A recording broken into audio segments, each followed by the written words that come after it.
back on the year, what would you say is the biggest challenge that your police force has faced?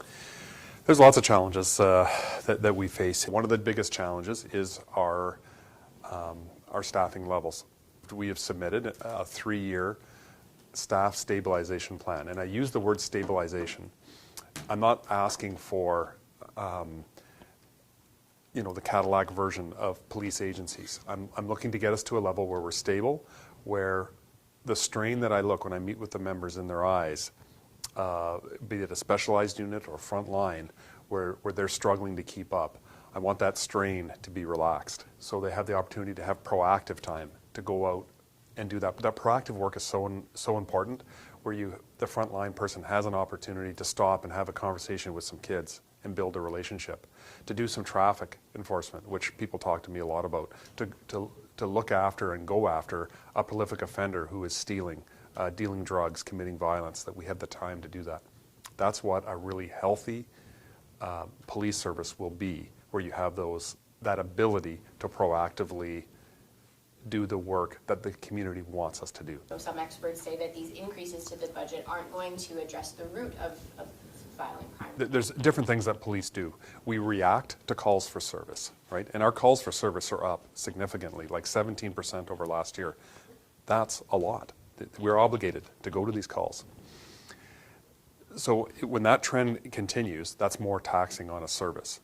In terms of looking at the upstream causes of some of the social issues that plague Ottawa, I'm completely supportive of that.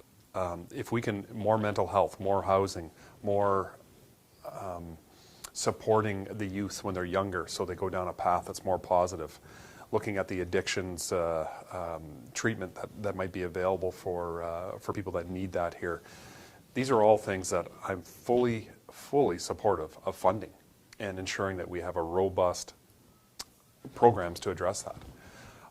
I don't believe, though, that at this point that should be at the cost of the police budget. Those are medical, they're social issues that is separate from our role. As the superintendent said, the gun violence is a concern for us.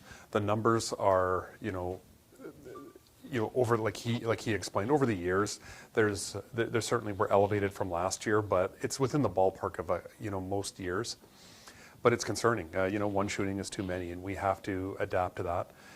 They often are more difficult to solve based on their association to a gang lifestyle and people's hesitation to participate in an investigation when that's involved. So we have to be very creative. We have to use investigative techniques to try to get us over that hump so we can get the appropriate charges. But why weren't police forthcoming when the son of the now former police board chair was arrested?